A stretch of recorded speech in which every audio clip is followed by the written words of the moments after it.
l'idée, donc comme il le disait, c'était d'extraire des données vers Excel directement depuis Revit.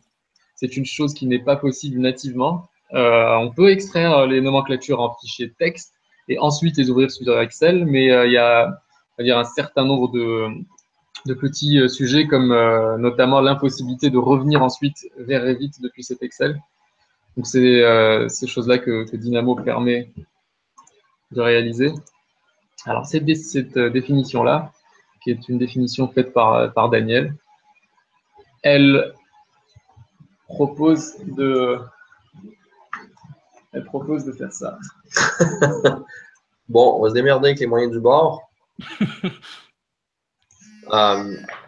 Ce qu'on voit à l'écran, c'est la définition un peu classique.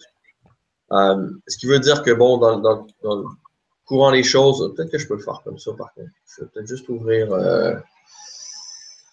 les exemples de fichiers. Non, je vais juste ouvrir le Advanced Project. Voilà. Je vais juste ouvrir un fichier qui a quelques définitions.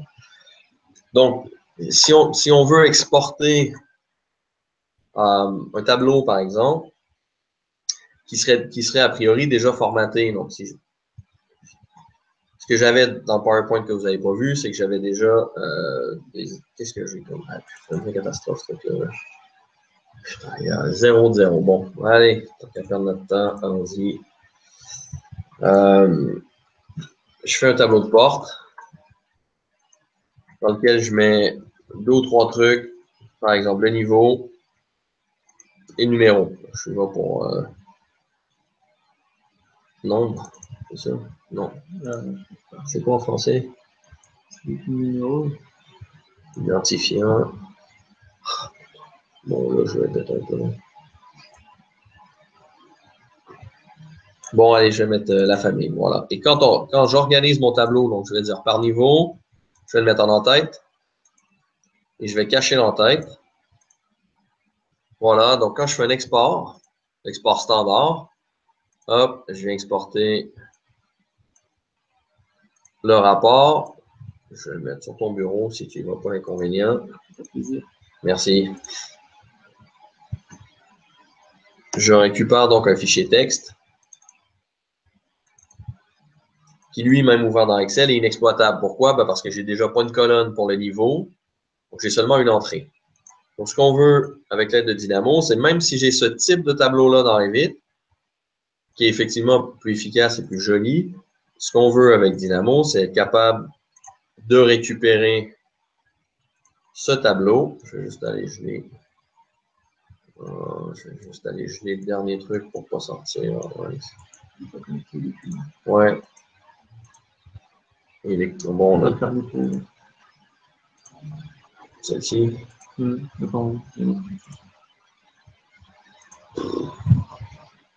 Allez, on redémarre Dynamo.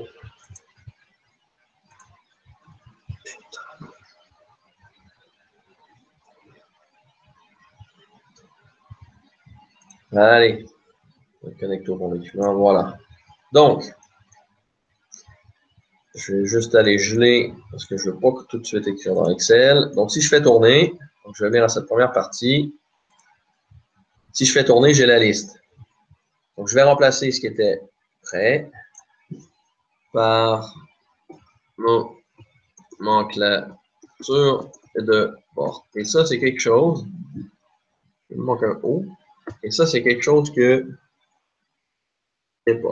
chaque usager devrait venir remplir, donc manuellement, venir dans cette boîte-là et dire, bon, ben voilà, je veux récupérer la nomenclature des portes. Et à la fin, pareil, donc je vais virer, à la fin, venir ici, expliquer où est-ce que je vais sauvegarder. Je vais le mettre sur le bureau. Où est-ce que je vais sauvegarder mon fichier et comment il s'appelle. Donc, je vais mettre ça en place avant même d'exécuter le script et de récupérer mon fichier Excel. Voilà. Alors, l'intérêt, c'est qu'effectivement, pour la plupart des usagers, de leur expliquer qu'il faut venir dans le code bloc qui est là, remplir. Donc, récupérer le nom, il faut l'écrire exactement. De venir un peu plus loin, c'est pas très évident. Et ça, pour la plupart des gens, c'est un peu galère. Et c'est là où l'intérêt, donc je vais fermer les deux Excel, On voit. Et c'est là où, c'est là l'intérêt de DataShape. Sur ça, je te laisse la main. C'est parti. Alors, DataShape, ce que ça va permettre de faire, c'est d'amener l'utilisateur à une interface d'utilisateur avec laquelle il est bien plus familier, celle des formulaires Windows. Donc, en gros, ce que je vais faire dans Dynamo avec le package DataShape, c'est construire une interface utilisateur qui va demander ces mêmes informations-là, mais sans avoir à venir ici chercher à chaque endroit du script ce qu'il y a renseigné ou pas. Alors, je vais commencer tout de suite. Et on va faire ça en live. Ça montrera bien que c'est pas sorcier. Donc, ces éléments-là, là, je l'ai recherché directement en faisant clic droit sur l'espace de travail. Mais en gros, ça va être, une fois que vous avez téléchargé le package DataShapes, dans le package manager, il suffit de venir dessus, de chercher, vous allez le retrouver ici. Une fois qu'il est téléchargé, vous allez le voir apparaître dans votre arborescence de nœuds ici à gauche. Et tout ce qui se rapporte à l'interface utilisateur, parce qu'il y a aussi d'autres choses dans le package, tout ce qui se rapporte à l'interface utilisateur, ça va être ici dans UI.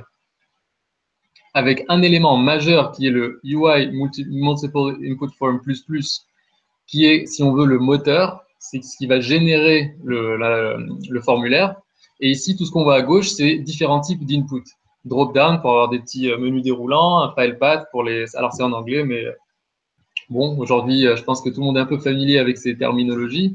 File path pour un chemin de fichier. Si on veut rajouter même une image, on va utiliser un certain nombre de ces inputs. On va voir comment ça se passe. Alors, il y a un certain nombre de choses à renseigner pour le UI Multiple Input Form++.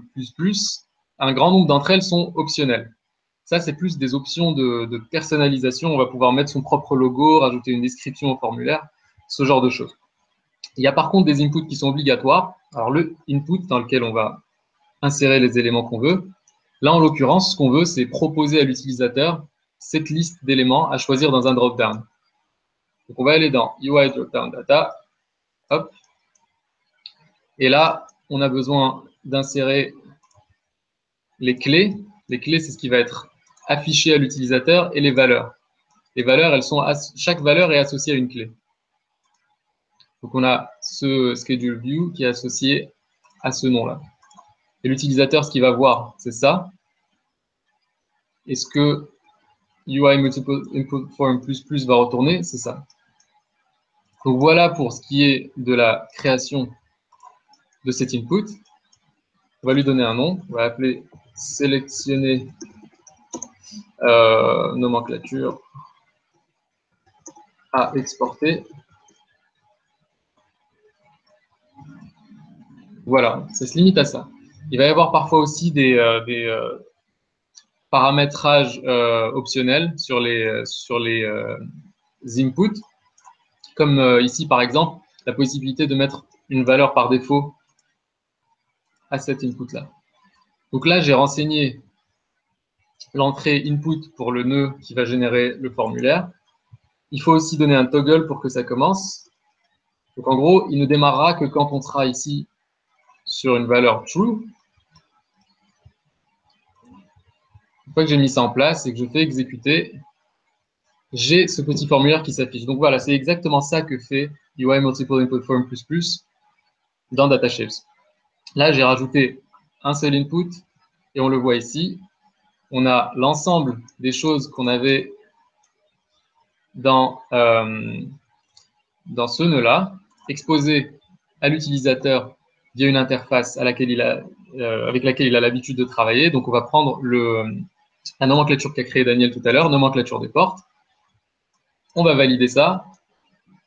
Et ce qu'on récupère en sortie ici, on le voit, c'est donc exactement l'élément qu'on a sélectionné. Ce qu'il faut savoir, c'est qu'on peut en ajouter toute une flopée d'input. Alors là, pour le coup, je vais rajouter 4 fois le même. C'est simplement pour montrer comment on peut composer cette interface utilisateur. On peut véritablement, on a des outils pour la créer simplement en programmation visuelle, sans avoir à passer par Visual Studio ou d'autres solutions qui permettraient d'arriver au même résultat. Donc j'ai ajouté tous ces inputs-là, j'exécute et je vois là qu'on a les 4 drop-downs que j'ai ajoutés. On peut sélectionner ce qu'on veut. Et ce nœud-là va nous retourner l'ensemble des valeurs sélectionnées dans l'ordre de la liste des inputs. Alors, je vais supprimer ça, c'était juste un exemple. Et on va passer à la partie suivante, qui est le renseignement des informations sur le fichier Excel dans lequel on souhaite écrire. Alors, comme le disait Daniel très justement au départ, avec l'interface normale de Dynamo, il faut venir cliquer sur ce nœud-là, renseigner un élément dans le code bloc, venir faire varier un true, un false. Ce qu'on va se faire, c'est un formulaire qui permet de renseigner tout ça simplement. C'est parti. Donc, je refais appel à mon UI multiplatform++. Et donc, ce qu'on veut, c'est un file path, un nom de feuille. Le start row, start column, on va le laisser à 0. Ça n'a pas vraiment d'importance. Et puis, le data, bah, ça sera toujours le même. Ce qu'il va falloir, donc, c'est qu'on puisse spécifier le chemin du fichier. Pour ça, je viens regarder mon éventail d'input ici dans DataShapes UI, UI file path. Ça va être le premier input de ma liste.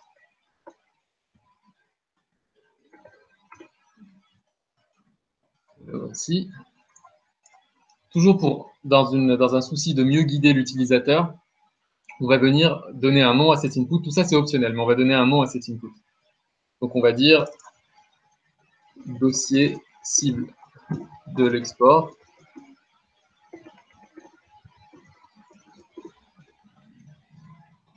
Et on va renseigner cette valeur-là. On aurait même pu donner un default path, un chemin par défaut, qu'on ne va pas faire ici. Et on va aussi pouvoir personnaliser le texte affiché par le bouton sur le formulaire. On va dire chemin de fichier.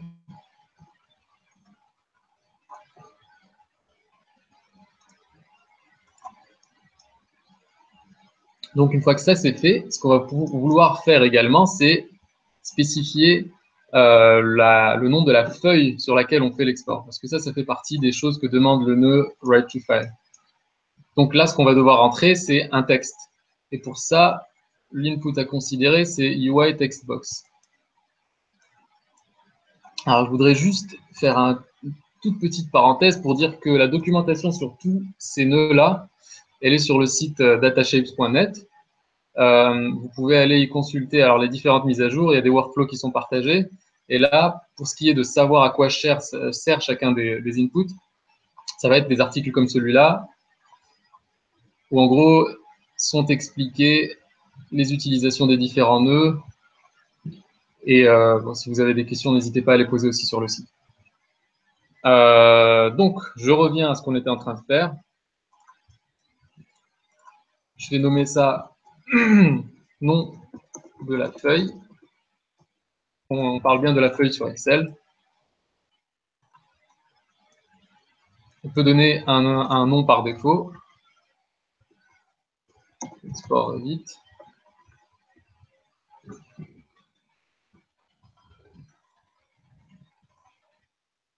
Voilà, c'est tout.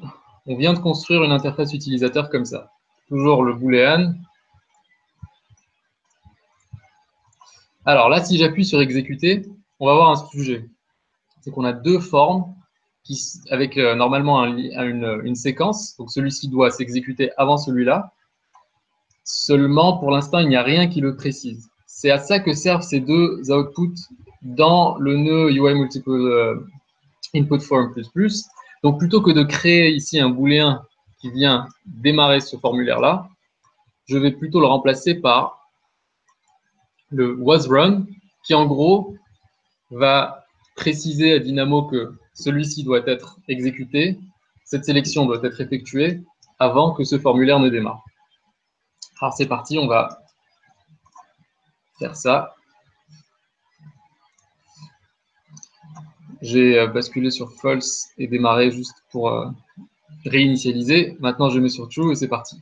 Donc, on a le premier formulaire qui s'ouvre, sélectionner une nomenclature à exporter, nomenclature des portes, hop, et puis le deuxième formulaire qui s'ouvre, exactement comme on l'a spécifié, dossier cible de l'export, chemin de fichier. En cliquant dessus, on a l'interface classique de sélection d'un fichier.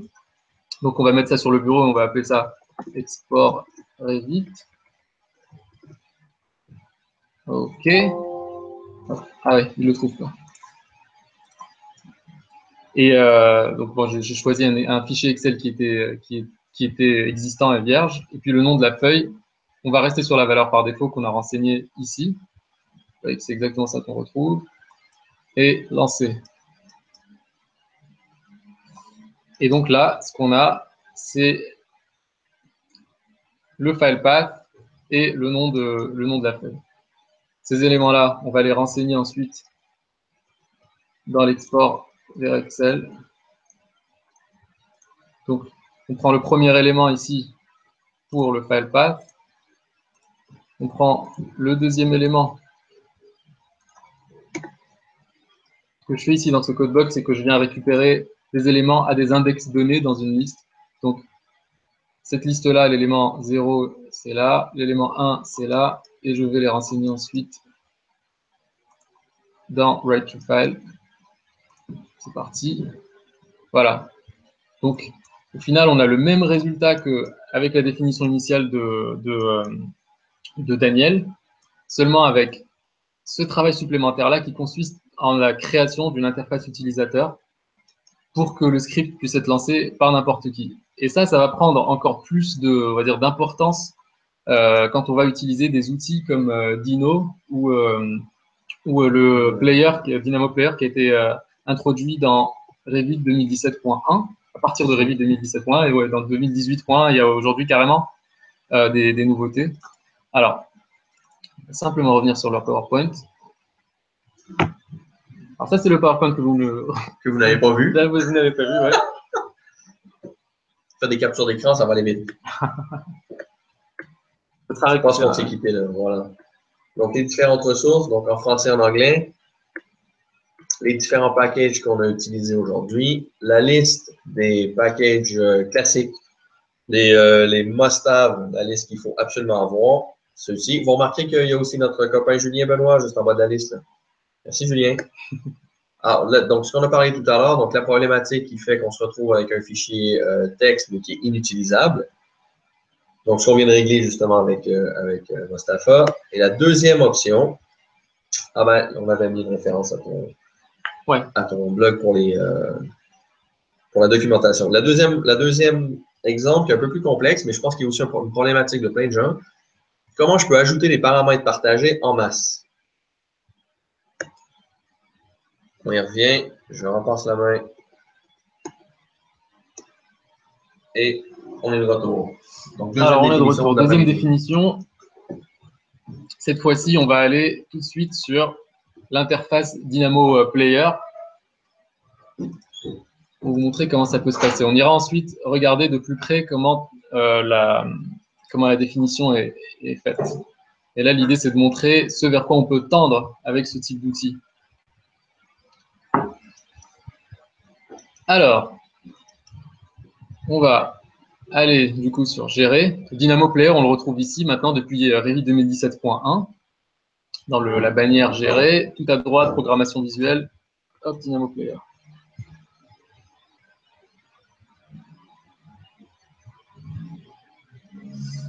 Alors, l'une des choses, et ça Daniel vous en parlera tout à l'heure, mais l'une des choses qui avec le Dynamo Player ne sont pas encore tout à fait au point, c'est la gestion, l'organisation des scripts. Grosso modo, il y a simplement la possibilité de spécifier un dossier dans lequel on va aller chercher nos scripts. Donc là, en l'occurrence, voilà, je spécifie mon dossier, puis je retrouve mon script. Alors que d'autres solutions comme Dino Browser, elles permettent une vraie organisation avec une arborescence, un petit peu à la manière de ce qu'il y a ici dans l'arborescence Revit. Et c'est quand même vachement mieux fait. Donc là, ce que je veux vous montrer, c'est qu'on peut, avec un script pour lequel on a construit une interface utilisateur avec DataShapes et via le Dynamo Player, on est sur des choses qui s'apparentent à un plugin Revit parce qu'on n'a qu'à cliquer Play et le script va se lancer automatiquement. Donc là, ce que j'ai, c'est la possibilité de sélectionner le fichier de paramètres partagés, parce que les paramètres partagés, là, on va les rajouter en masse depuis un fichier texte. Ça, c'est très important parce que c'est la seule façon de vraiment garantir qu'un paramètre est partagé entre plusieurs projets, c'est qu'il soit issu du même fichier texte. On va aller le chercher. Alors, là, pour le coup, voilà, ça s'appelle tout simplement Shared Parameters. On va valider cette sélection-là, et puis on va se retrouver dans un menu qui nous permet de choisir la catégorie à laquelle on veut associer nos paramètres. Donc là, je vais prendre par exemple les murs et allez, les sols. J'ai la liste de paramètres qui est issue du fichier texte. Donc là, j'en avais créé 4 juste pour l'occasion, pour faire l'exemple. On va en choisir 2 au hasard, le 1, le 3. On a la possibilité de tous les choisir, d'en choisir aucun. Donc, tout à l'heure, ce que je vous ai montré, c'est l'input drop-down et aussi le texte. Mais il y en a, en fait, il y en a beaucoup d'autres. Vous pouvez tous les retrouver sur le site. Il y a notamment voilà, la liste avec la possibilité de cocher une sélection. Ici, on va choisir le groupe de paramètres. On va mettre ça dans Data. Et enfin, la possibilité de spécifier s'il s'agit de paramètres d'occurrence ou de type. Donc, est-ce que c'est des paramètres d'occurrence? On va dire oui pour l'exercice. Puis, on va valider ça. Et là, on a une petite notification qui nous indique que ça s'est bien exécuté avec succès. On va aller sélectionner un mur pour en avoir le cœur net. Et là, quand on le sélectionne, on voit que les paramètres partagés ont été ajoutés ici en bas à gauche. Ça, alors j'en ai rajouté que 2, mais si on est sur un projet dans lequel on veut rajouter 15-20 paramètres partagés, et ça arrive, il est vraiment fastidieux et chronophage de passer par l'interface Verevit qui, pour une raison qui m'échappe personnellement, ne permet pas de les rajouter tous à la fois. Donc voilà pour cette deuxième définition. On va rentrer la voir de plus près. Mais en gros, voilà, là, c'est l'expérience utilisateur de votre script. Ajouter des paramètres.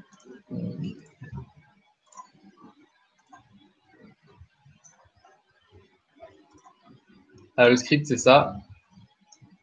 Ici, avec Multiple Input Form++, on a créé la première partie qui demandait de choisir le fichier de paramètres partagés, donc spécifier le fichier texte. Et ensuite, ici, on construit le deuxième formulaire dans lequel on spécifie la catégorie, les paramètres qu'on souhaite ajouter et le groupe de paramètres. Vous constaterez que on récupère une information depuis le premier formulaire pour venir ici récupérer les paramètres qui sont dans le fichier texte et créer cet input pour le deuxième formulaire. Donc là, il y a tout un flux d'informations qui passe comme ça et qui se gère grâce, encore une fois, aux outputs was run et was cancelled, qui permettent de s'assurer du déroulement des choses dans le bon ordre. Donc, voilà, c'est tout pour cette deuxième définition qu'on va vous proposer en téléchargement sur un lien qu'on précisera donc via mon Twitter, comme le précisait Daniel au début. Voilà.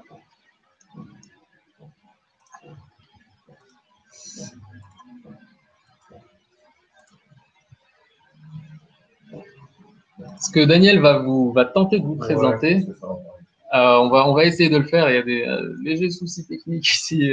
On est sur une seule machine sur laquelle il n'y a pas la dernière version de Revit avec le nouveau Dynamo Player qui permet des inputs. L'intérêt alors je vais décrire rapidement, ça sera forcément plus parlant avec des images.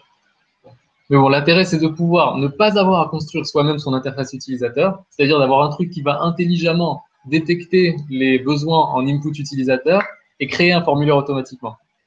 Ça, c'est l'intérêt.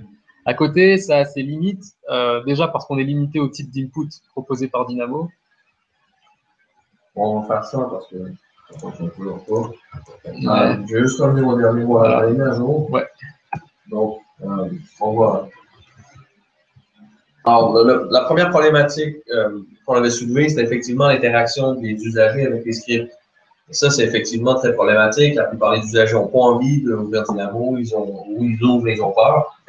Et retrouver, bon, à quel endroit je dois mettre l'information, c'est pas toujours évident. Je pense que le premier exemple était assez parlant aussi. Donc, du coup, c'est là où on est terminé DataShake. On enlève toute cette partie, je veux dire, un peu administrative et on fait comme d'habitude. Donc, on s'habitue, on ouvre des boîtes de dialogue, on clique et voilà. Maintenant, la deuxième partie de l'intervention, c'était de voir comment je fais pour gérer ces scripts-là. Donc, on a parlé un peu du Dynamo Player, qui a certains avantages. Normalement, déjà, il est inclus avec l'installation de Revit. Donc, si vous avez une relation particulière avec vos services informatiques, ben, ça a l'avantage d'être là. Par contre, il permet de pointer sur un seul dossier. C'est un peu problématique. Et c'est aussi une organisation par nombre de scripts. Donc, vous l'avez vu dans la liste, ça ressemble à ça. C'est-à-dire que la liste des scripts va apparaître par ordre alphabétique, tout simplement. C'est un peu à chier, soyons honnêtes. Ceux qui ont fait la mise à jour à 2018.1, qui est sortie il y a quelques jours, elle nous permet maintenant une certaine interaction. C'est-à-dire que le script Dynamo va automatiquement, ça c'est bien important de savoir, automatiquement récupérer les fameux inputs. Les endroits où je demande, par exemple, un type, une liste déroulante, un boolean, des trucs comme ça, il les récupère automatiquement. Donc, je n'ai pas de contrôle là-dessus. Et il me les présentera dans l'interface du Dynamo Player. Ce qui n'est pas du tout la même chose que la séquence de boîte de dialogue que j'ai pu avoir, qui est aussi un truc bien connu par les usagers. La deuxième option, qui est moi, mon option favorite et celle que j'utilise, c'est Dino. Donc, c'est aussi un truc qui est gratos, qui est fait par Alexei Lobanev, qui est un russe, et qui te permet tout simplement d'avoir une autre interface, donc le Dino Browser, comme on a le Project Browser, qui s'installe par-dessus. Donc là, il faut effectivement passer avec le service informatique. Par contre, ça permet l'organisation dans plusieurs dossiers. J'ai un exemple en bas, donc j'ai plusieurs dossiers qui sont pointés dans mon interface. L'organisation est aussi beaucoup plus flexible. Et il y a une certaine possibilité de paramétrage qui est encore, pour être honnête, aujourd'hui, ça n'a absolument rien si vous utilisez DataShape. Donc voilà, les deux options que vous avez pour la gestion de vos scripts. Évidemment, tout passe par forcément faire les scripts à travers DataShape. À partir de là, il suffit, je vous en avais montré, mais comme ça fonctionne pas, il suffit de double-cliquer tout simplement sur un script pour le lancer, voir les boîtes de dialogue apparaître. Et voilà. Et on est à la fin. On peut, ouais, comme on a montré le Dynamo Player, alors j'ai Dino, moi, et alors mon organisation n'est pas aussi élégante que celle de Daniel, mais vous allez voir grosso modo à quoi ça ressemble. Ouais, Add-ins, Dino Browser, donc c'est une fenêtre très similaire à celle d'Arborescence qui s'ouvre. On va pointer sur le même répertoire. Ouais, on va pointer sur le même répertoire, exact. Donc, OpenWorks, c'est pas ça. Et on va chercher. Il fallait que ça arrive. Non, mais j'ai une deuxième session en backup. On est encore en vie. Complément, Dino Browser, Settings. Et là, on a le choix des dossiers qu'on souhaite pouvoir atteindre depuis cette fenêtre directement. Alors, vas-y, celle-ci par exemple. OK. OK. Voilà. Et donc, double-clic dessus. Et donc, voilà, là, on retrouve le script. Double-clic. Vous allez retrouver, alors là, il n'y avait pas de sous-dossier. Si vous créez des sous-dossiers, vous allez donc retrouver aussi le nom de ces sous-dossiers-là. C'est ce qui permettait l'arborescence que vous avez vu un peu plus tôt.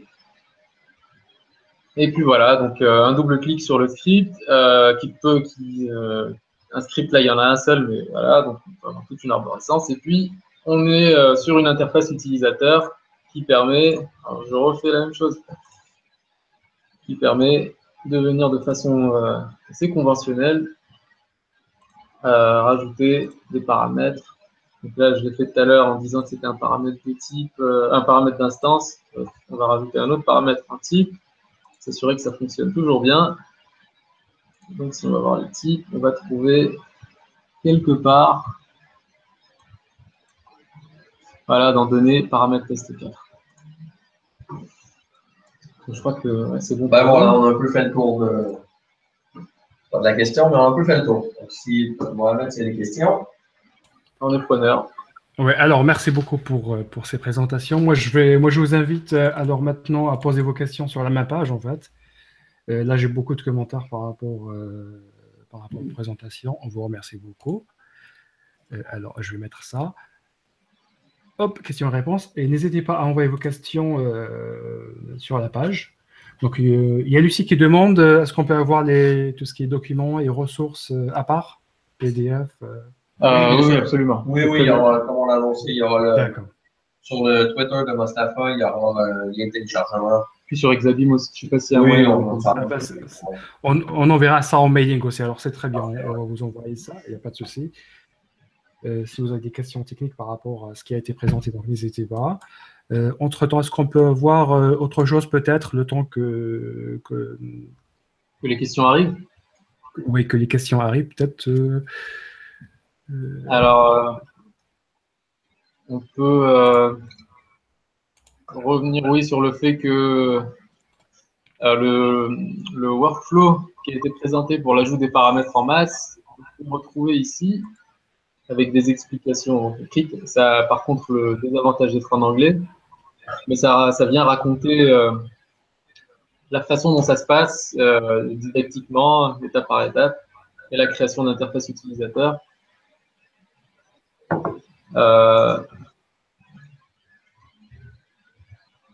Pareil, je le disais tout à l'heure, mais si vous avez si vous vous posez des questions sur la nature des inputs que vous pouvez créer avec DataShapes, vous allez trouver ça ici.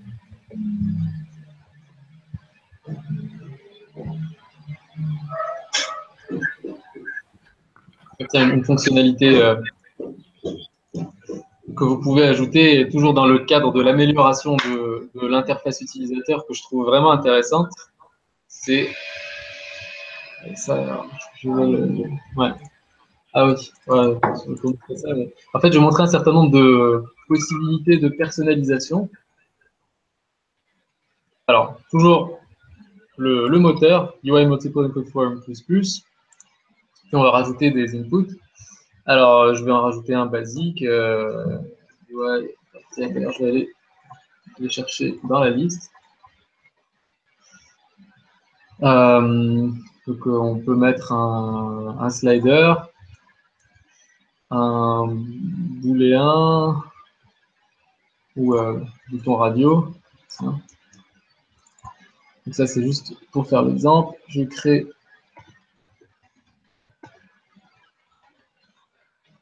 là, je mets des listes bidons, c'est que pour l'exemple. Là, pour mon slider, je mets le minimum, le maximum, le pas. Ça devrait suffire. Et donc voilà. Il suffit de faire une liste de tous ces inputs qu'on crée et les nourrir, enfin, venir nourrir le Multiple Input Form avec. Donc voilà, ça c'est ce que vous avez par défaut. Il faut que je fasse une parenthèse parce que, bon, tout le monde voit le DS, là, vous voyez le logo de DataShape. Il y a un truc quand même vachement cool, c'est que vous pouvez personnaliser ce logo-là. Donc, on le voit bien, le logo optional. Pour la plupart des gens, mettre le logo de votre propre boîte. Donc, si vous n'avez aucun logo dans l'option logo, justement, ben, il y aura le logo de DataShape. Sinon, vous allez chercher une image quelconque sur votre disque.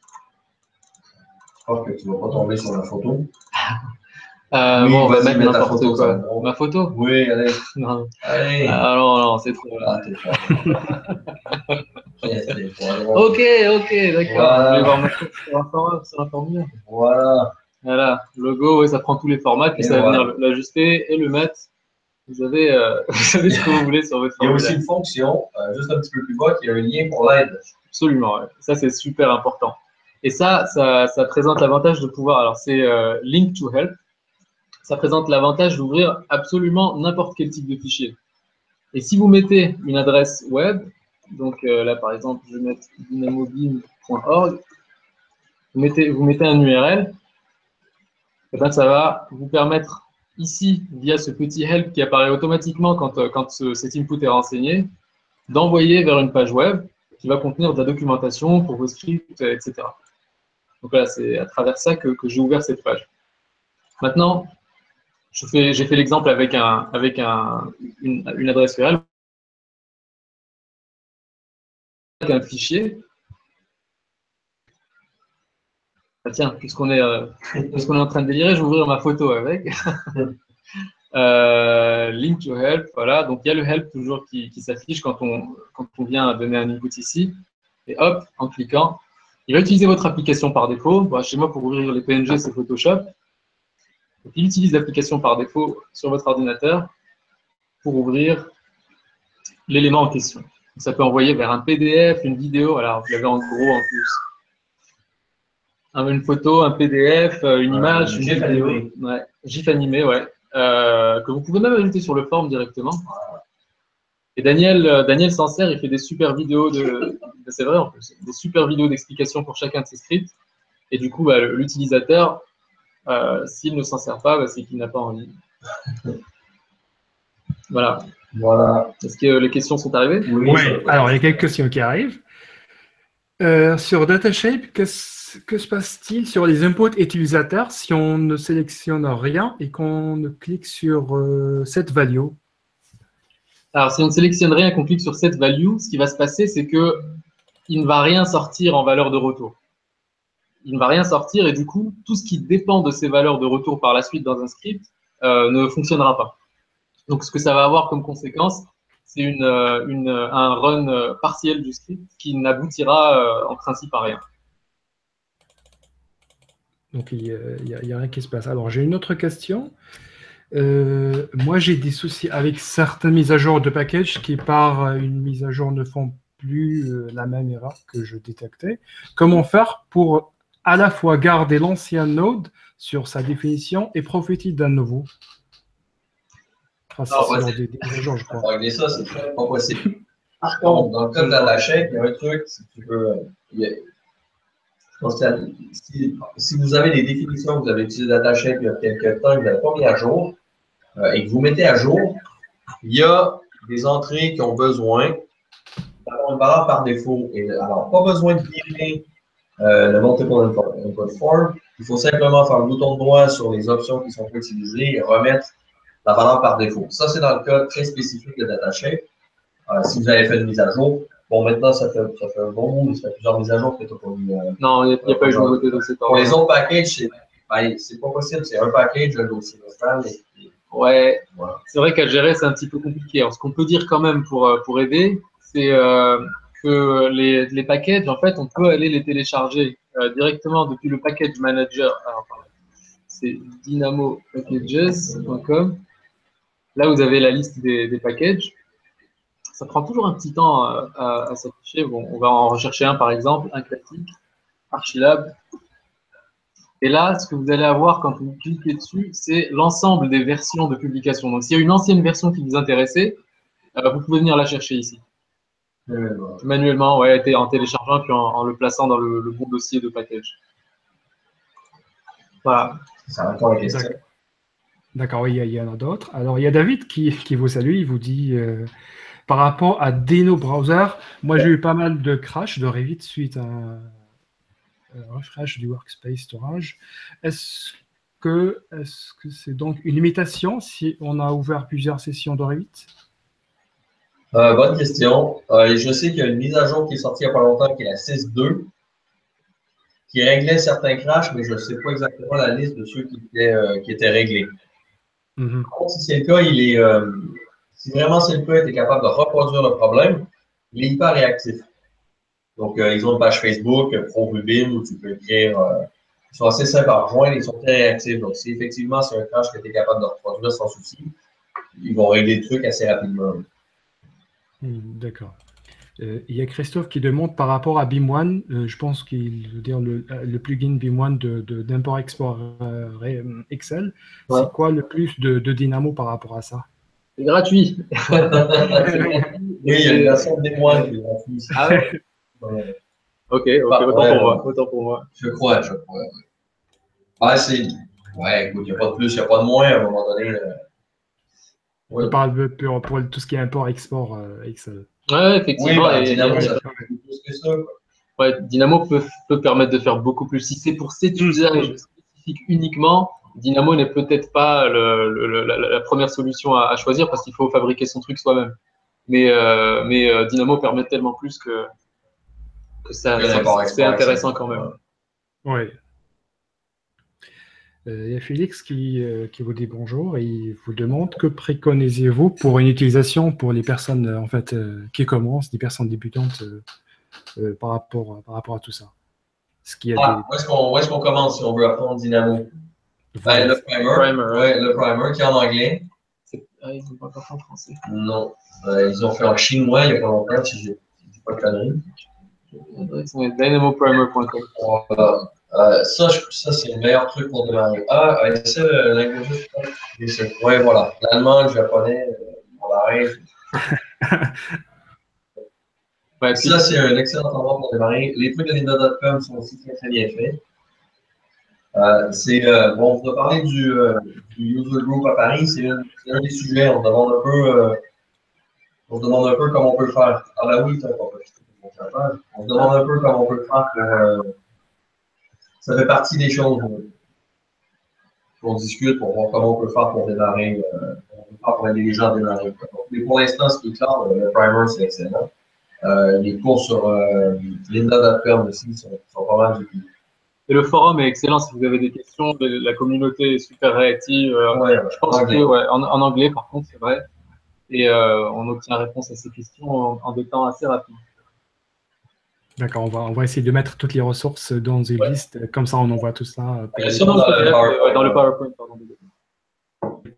On enverra ça aussi. Ouais. Alors, il y a aussi... j'ai également un problème de mémoire vive. Certaines définitions lancées avec Dino Brother semblent continuer à tourner ou ne pas libérer la mémoire de l'ordinateur. Du coup, je suis obligé d'arrêter Revit pour pouvoir continuer à travailler. Avez-vous ce genre de problème? Et éventuellement, une solution pour ça, il demande. Il y a un truc que j'aimerais dire. Moi, pour être tout à fait honnête, le Dino Browser, je n'utilise pas tant que ça. Mais il y a une chose que j'ai remarqué, c'est que quand vous enregistrez un script alors que Dynamo est en mode automatique, ça, c'est pris en compte dans l'enregistrement du script.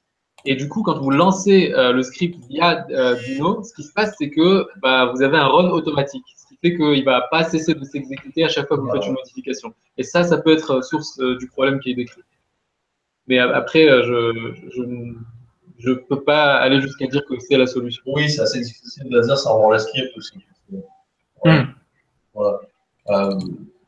Il y a aussi le fait que tu peux terminer Dynamo sans terminer dans la. Non, je ne sais pas ce que tu veux faire.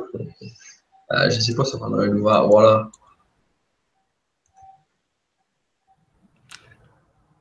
Ah, ok, c'est pas mal ça. On peut arrêter Dynamo sans arrêter Revit. Donc, ça aussi, on dépend. Voilà. Allez me demander si je vais enregistrer. En fonction de la situation, c'est possible de tuer Dynamo sans tuer Revit. Donc, si vous avez des fichiers énormes, on peut prendre 45 minutes à rouvrir le projet. Ah oui, c'est très intéressant. Ouais. On n'est pas obligé de fermer tout Revit pour fermer. Si on a un truc qui tourne, c'est très intéressant. Puisqu'on est sur ce chapitre, j'aimerais ajouter aussi une petite chose. Au cas où vous auriez la fenêtre qui crache, ça peut arriver. De la même manière, vous pouvez aller tuer le processus de DataShapes sans tuer Revit. Donc, vous allez le trouver ici. Et vous pouvez terminer la tâche. Voilà. Donc, on a simplement fermé le formulaire. Ah, tiens, il y a le deuxième qui s'ouvre. Mais donc, pareil, je vais le retrouver ici, le terminer et Revit n'en souffre pas. D'accord, donc je pense qu'il a eu la réponse à sa question. Alors, on passe. Il y a beaucoup de questions qui arrivent. On va peut-être pas répondre à toutes les questions. Il y a encore. On va peut-être continuer avec 2, 3. Vous me dites en tout cas. Nous, on va sur le bouton rouge, on va continuer à répondre.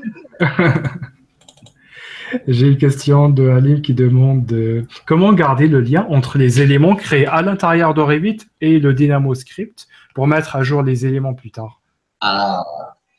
Ça, c'est une bonne question. Ça, c'est une problématique de création de géométrie. Oui. Et tous les éléments qui sont créés via Dynamo. Alors, en fait, il y a un truc assez spécial dans Dynamo, c'est que si vous utilisez les nœuds de base de Dynamo, ceux qui sont communément appelés OOTB, out of the box, ceux-là gardent un lien, et ça, c'est dans leur programmation, c'est dans leur code, c'est prévu comme ça. Ils vont garder un lien avec les éléments qui ont été créés. Du coup, si vous utilisez le même script avec le même nœud, les éléments qui ont été créés avec ce nœud-là vont être affectés par les différents changements. Autrement, n'y a pas vraiment moyen de garantir ça, si ce n'est via une sorte de fichier en parallèle, un Excel dans lequel on enregistre les identifiants des éléments et on va les chercher par la suite avec un autre script. Enfin, voilà, il n'y a pas de réponse vraiment simple à cette question.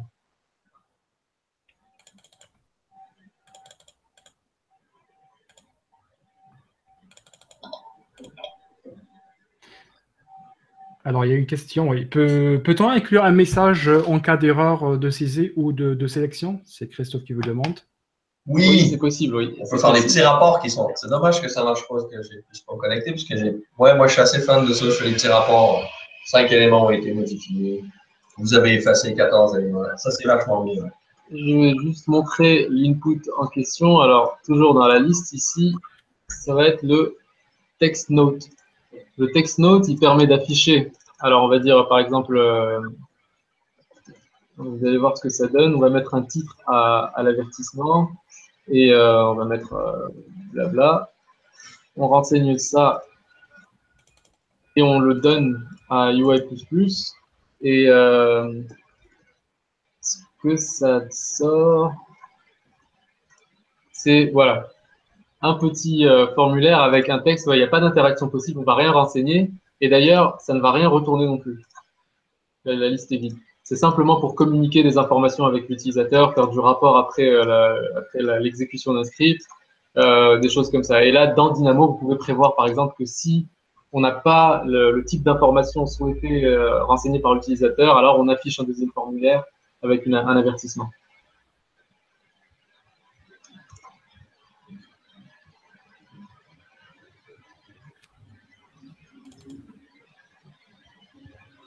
Il y a Thibaut qui vous dit bonjour et qui vous remercie pour la présentation. Il demande, y a-t-il une possibilité d'avoir un exemple pour faire du réimport Excel? Oui, on pourrait déposer ça. Oui, on pourrait ajouter à la liste, exporter, réimporter. Là, le seul truc auquel il faut bien penser, c'est quand on exporte des informations sur un élément, il faut prendre l'identifiant unique de l'élément avec pour être sûr de le retrouver. On fait le chemin autour. D'accord.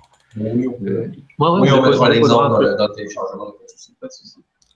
Ah ben c'est très bien, on va joindre ça aussi. Il y a Léo qui demande une question sur les was run and was cancelled du package data shapes. Peut-on adapter ce principe pour les séquençages des graphes avec les nœuds classiques?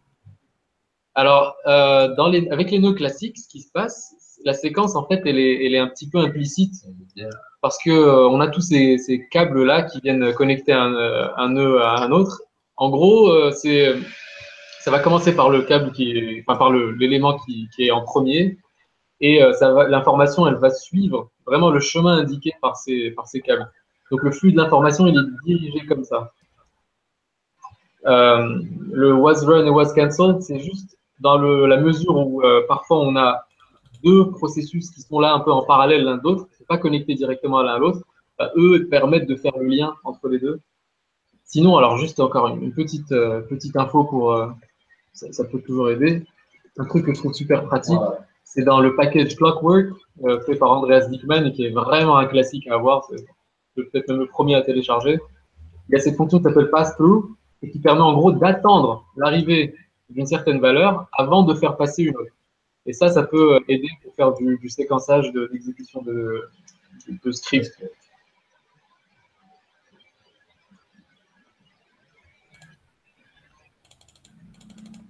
On peut passer à la question de David. Alors, bonjour à tous. Pour ma question, rien à voir avec Shape ou Dynamo, mais plus pour continuer sur le sujet d'expérience utilisateur. Alors, il dit, je souhaite savoir si vous avez déjà essayé de travailler avec une interface type base de données via ODBC, par exemple, ou un export Access aussi. Alors, ça va être possible, oui. Par contre, ça ne va pas faire partie des nœuds qui sont téléchargés tout de suite, enfin, les nœuds OOTB auxquels je faisais référence tout à l'heure, c'est-à-dire les nœuds de base de Dynamo. Par contre, Dynamo permet de coder, et d'ailleurs, c'est ça qui se passe dans les packages, vous allez trouver des nœuds qui, quand on rentre à l'intérieur, sont faits comme ça, et il y a du code derrière. À partir du moment où vous êtes OK pour faire un petit peu de code, là en l'occurrence c'est du Python, vous pouvez aussi faire du C#, mais la procédure n'est pas tout à fait la même. s'il faut passer par Visual Studio et faire du nœud Zero Touch, ça devient, on va dire, un petit peu plus compliqué, sans pour autant que ce soit super différent. Mais le plus simple, c'est de venir ici, dans Dynamo, s'ouvrir un petit nœud Python. Et à l'intérieur de ce nœud en Python, on peut faire appel à des DLL, on peut charger des bases des librairies .NET, parce que là, on est en Iron Python. C'est donc un langage qui peut communiquer avec toutes les librairies .NET. Si vous avez une librairie qui vous permet de communiquer avec Access ou autre, vous pouvez y faire appel ici et coder votre propre nœud. Il y a notamment le package Bumblebee qui, lui, va vraiment se concentrer sur Excel. Et donc, pareil, il fait appel à la librairie qui va bien pour dialoguer avec Excel. Et ça fait de l'interopérabilité comme ça. Après, je ne suis pas surpris s'il n'y avait pas déjà un package qui se connecte sur Access. Je ne suis pas surpris du tout non plus. Relativement populaire.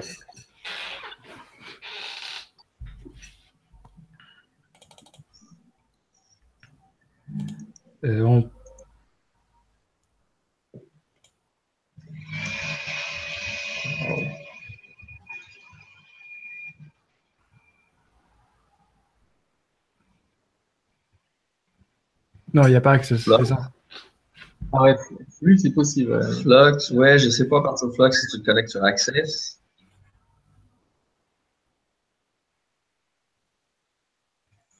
Il y a SQL, le MySQL qui est connectable avec Dynamo. Ah, Slingshot. Voilà, ça, c'en est une entre autres. Slingshot. Un SQL. Ouais, voilà. SQL. Donc oui, ça existe. Il y a certains nœuds qui existent, sinon en rigueur faire le vôtre. Ouais. Oui, ODBC aussi, oui, je vois. D'accord, donc il suffit de faire une recherche database et là on va voir tout ce qui est en relation avec les bases de données. Ouais. Alors, on passe Damien. Il demande est-il possible de créer avec DataShape, c'est une question par rapport aux mises à jour, est-il possible de créer avec DataShape un script qui met tous les packages à jour par rapport à la personne qui crée les scripts dans une agence? Parce qu'il dit quand je crée un script et que je le diffuse, c'est compliqué à chaque fois de passer à chaque poste et tout mettre à jour. Alors, mais il ne faut pas, par contre. Ouais, il faudrait centraliser. Voilà. Il faut regarder juste ici. Là. Ah, par contre, il parle de script, pas de package. Il parle bien de script. Hein. D'accord. Ben, les packages, c'est là où ça se règle. Les scripts, c'est l'intérêt de Dino, c'est ce qu'on a vu tout à l'heure. C'est que dans l'interface de Dino,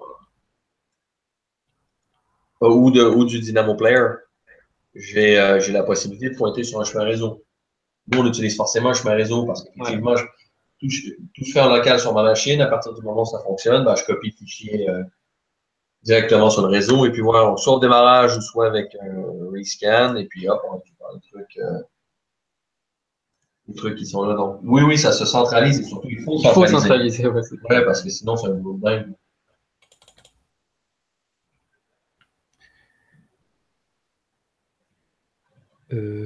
C'est vrai qu'il demande y aura-t-il des soirées Dino Rug?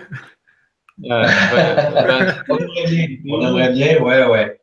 S'il y a assez d'enthousiasme. On aimerait bien. Ouais, voilà, on aimerait bien. On vous tient au courant, mais on aimerait bien. Donc, on trouvera quelque chose.